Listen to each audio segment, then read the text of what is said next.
José Lucio Gil, presidente de la Junta de Regantes de aquí de Dajabón. Bueno, esto es, bueno, en cuanto al flujo de agua para paliar la situación, nosotros estamos viendo que nos estamos desenvolviendo un poco mejor que como estábamos antes. Hay un buen poco de agua y nos estamos desenvolviendo bien. Sí, sí, sí. Sí, está funcionando la bomba, sí. Pues yo estaba ya, ayer salí a las 11 de ahí, llamé esta mañana a un usuario que le fuera a vigilar si estaba prendida la bomba. Me dijo que sí, que estaban funcionando bien. Manuel Fernández Lora, productor de arroz del canal La Aduana La Vigía.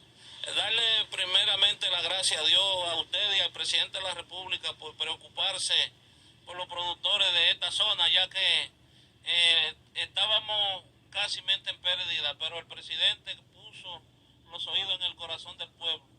Y hay que venir a ver el trabajo, para antes de uno salir a ver, hay que venir a ver el trabajo que se está haciendo aquí. Esto es un trabajo que es merecedor de elogio. Y mira, en el día de ayer, en menos de 6 horas, con esa electrobombas con esa bomba prendida ahí, mojamos por un solo lateral más de 150 tareas de arroz. Pero lógico, gracias a Dios primero y al presidente, estamos contentos. ¿Sí? Si Dios quiere, sí, no están salvadas ya. Porque si siguen dándonos la mano amiga con esa bomba prendida, ya nosotros no tenemos susto. No tenemos susto porque no tenemos el agua garantizada. Sí, Domingo Bello. Sí, por lo menos ha sido una sorpresa porque ya nosotros pensábamos que ya íbamos a desaparecer rotundamente. Pero con esa pequeña solución que hay ahí, nosotros nos vamos a ir sosteniendo hasta tanto, porque nosotros esperamos algo más grande de estos gobiernos.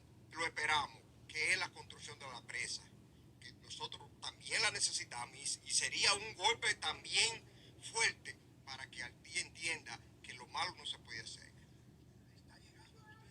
Sí, está llegando, hasta ahora está llegando, porque pensábamos que íbamos a morir ya de aquí para allá, pero al encender la bomba comenzamos de nuevo. Bueno,